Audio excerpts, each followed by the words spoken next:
I was on my way to a Starbucks the other day to meet my best friend for a coffee. It's only 4 blocks away from my place, and so I was walking there. I was a block away from Starbucks when a person spoke loudly. What in the hell is that? I normally wouldn't care about what some random guy says on the street, but this was a little different. You see, as soon as he said those words, about a dozen people also said in bewilderment, what is that? And that's crazy, among many things. So I looked up, and what I saw up in the sky was what seemed like a gigantic circular craft hovering right above us. Call it a UFO or a classified military craft. I don't know how to classify it, but I do know exactly what I saw. Everyone pulled out their phones and began recording. I was kind of slow to react, in a way drunk in the awe of the moment, but I soon followed suit and began recording as well. Exactly 32 seconds after I began recording, the craft sped off at an incredible speed. I don't even know how to give you an estimate of the speed, because it was there one moment and the next time I blinked, it was gone. I then heard a woman ask the man next to her, "Did you get it?" "Yeah, the whole thing," answered the man. Seconds later, the man says, "That's crazy, I got nothing." He then turned to me and asked, "Excuse me, did you see what we just saw?" "Yeah, most definitely. I don't want to say it, man, but something was definitely up there," I answered the man. He then goes, "Do you mind showing me what you just recorded? I don't know if there's something wrong with my phone, but all I see is static in the recording." I proceeded to open up the clip I had just recorded, and to all our surprise, it showed the same recording of static in my clip as well. We sort of looked at each other and laughed. I don't think either of us found the situation funny. It was actually more like a display of fear in a socially awkward situation. Neither of us wanted to say what had just transpired, but with the sheer number of people who saw the same thing at the same time and place, we also had no ways to brush it off as a fake or an illusion.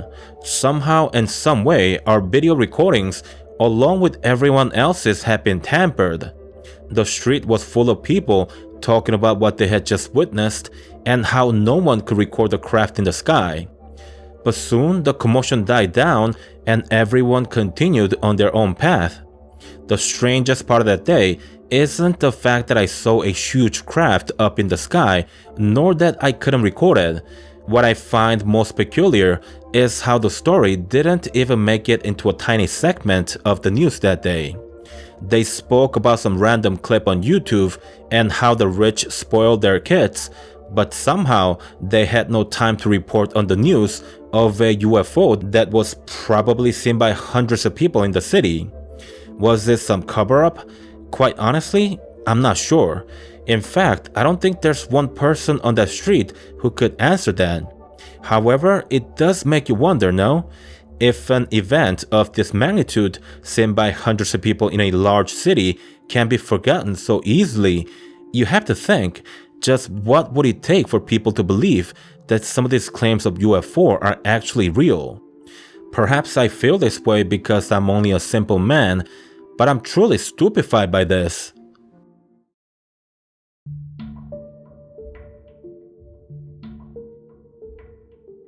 So here's a quick recap to what led to one of the most bizarre nights of my life. I enjoy camping, but I enjoy camping alone more than anything. So after having a really bad week at work, I packed up and decided to go to one of my usual camping spots. It was Saturday morning and the plan was to stay there for a night, then go back home on Sunday afternoon. I set up camp as soon as I got there, hiked for 3 hours, and also met a fellow camper who set up camp about quarter of a mile east from where I was staying. He took me to his camp, we had lunch together, then said goodbye at around 2 p.m. The rest of the day was a pure bliss, as my mind was far away from the troubles at work and the chaotic nature of big cities. I often wonder if I'd be much happier living alone out in the woods. 10 p.m. rolls in and I'm having trouble falling asleep, not because of any outside element, but because I truly don't want to go to sleep and say goodbye to this place in the morning. I can make out small animals moving about and all kinds of insects are singing the lullaby. If there's heaven on earth, this place has to be it. Then out of nowhere, I'm blinded by a bright light. I can hardly keep my eyes open, and so I struggle to find the zipper that opens the door. I get the zipper open after a minute of feeling my way around, and when I step outside, I realize that the entire forest is white as far as the eyes can see. My ears feel numb, even though I don't really hear anything. It's the strangest feeling ever, because I'm not on the water, but the ears sure feel like they are. At this point, I go back inside the tent, grab the sunglasses and put them on. I place my hands over the top of my forehead because it was clear that the source of the light was up in the sky. The hands prevented the light peeking through the top of the sunglasses. I can see better, but not by much. I do notice, however, that everything looks normal around me. Nothing looks out of place but the lights coming from the sky. After about 5 minutes, the lights disappear. To be honest, I really don't know how long it took for the lights to go away. I'm just giving you a number for the sake of telling the story. But getting back to the story, the strangest thing happened after the light went away. You see, the entire forest went quiet. You could no longer hear the nature speaking to you when you are alone out in the woods. Aside from the vegetation, it seemed as though all life had disappeared into thin air. I really wasn't falling asleep after that, and so I proceeded to walk toward the camp of the gentleman I had met earlier in the day. It took me longer than usual to get there because of the darkness, but I arrived there safely nonetheless. The only problem was he wasn't there, and it was just as quiet there as it was in my camp. I couldn't understand it. I get that animals can be spooked, but what about the insects? Where the heck did they go? Many things can explain the disappearance of the man. He could have walked to the camp office after seeing the light.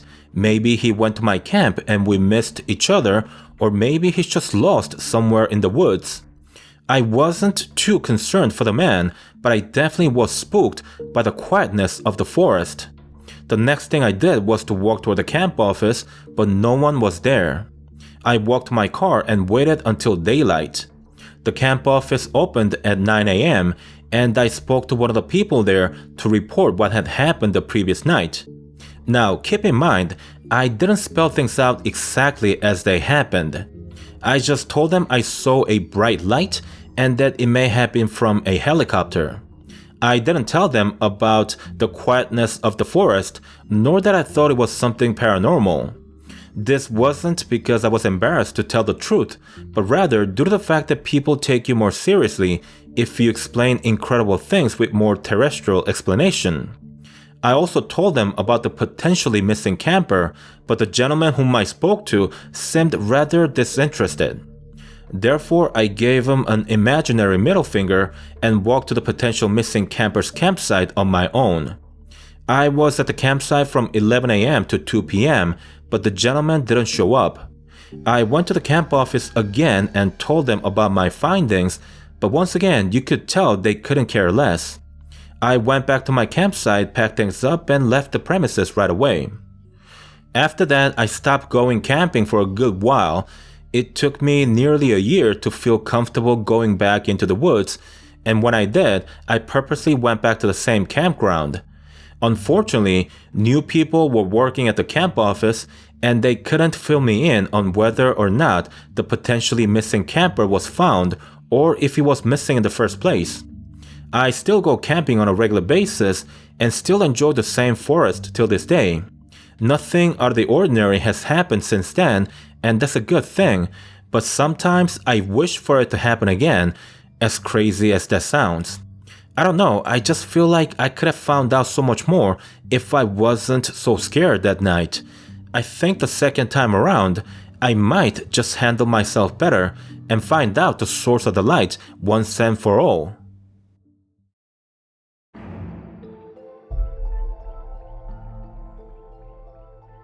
I grew up most of my life 3 blocks away from my grandparents, but in 2016, when I was 17 years old, my granddad retired and moved to the countryside with grandma, about 3 hours drive from my place.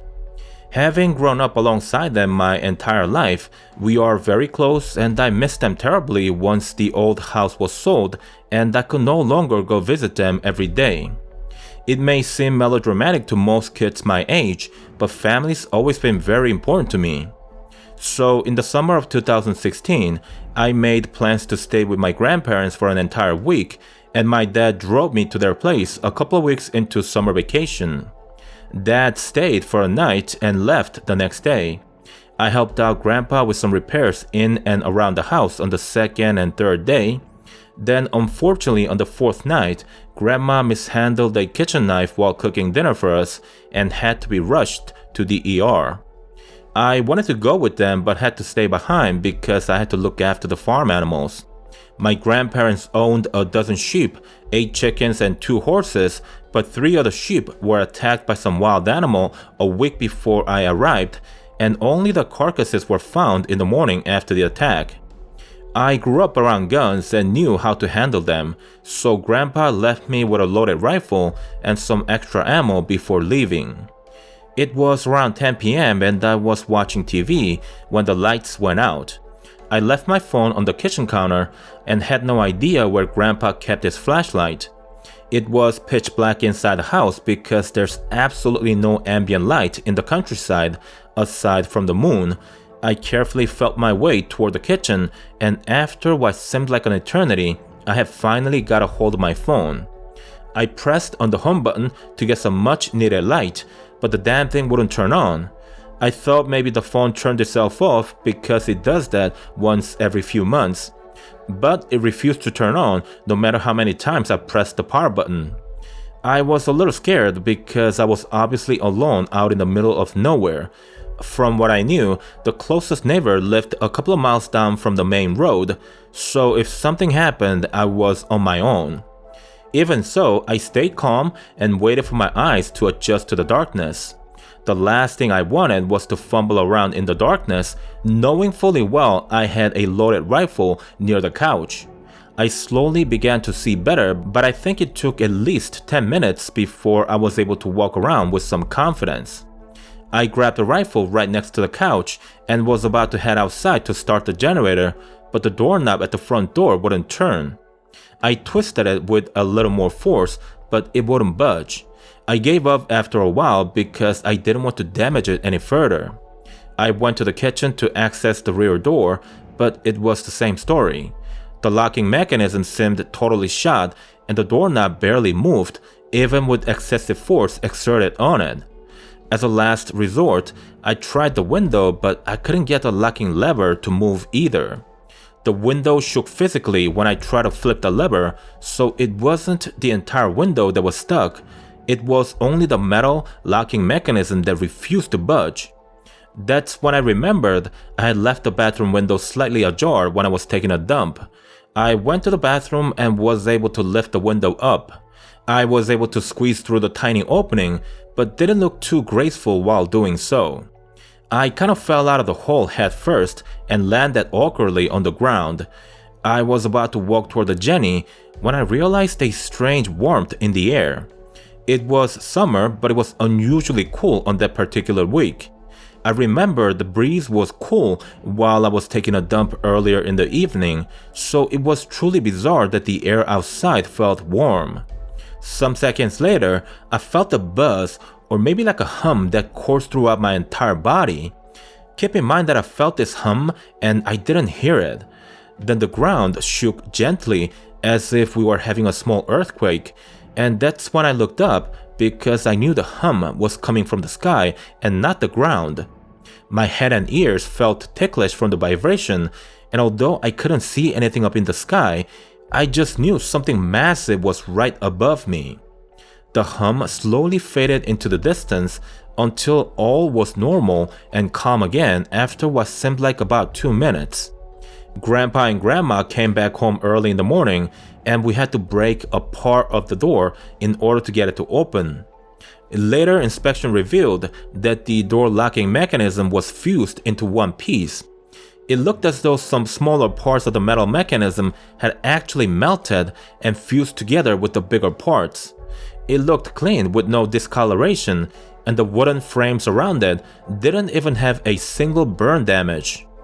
If that wasn't bizarre enough, the metal parts in the window locking lever was also found to be fused to the metal base that it latches itself onto. It seemed as though all small metals around the house had been affected the same way by the vibration. We also found out that many electronic equipment had been fried, including my phone, and none of the batteries had any juice in them. Till this day, I don't have a clear-cut idea of what might have happened on that night. I know it sounds crazy, but I keep thinking that the vibration I felt that night might have come from a craft that was hovering over the house. I didn't see anything up in the sky, so obviously it's only a conjecture. But what else can possibly explain what happened on that night? It's either a UFO, or if not that, somehow small metals around the house just magically melted and fused onto other metals. I know how it sounds, and believe me, I don't go around telling this story to anyone. It's just one of those happenings that you know to be something incredible, but without proof, it's no better than a fairy tale. I don't know why I still obsess over it, but I do, and I'm probably gonna wonder about this for the rest of my life.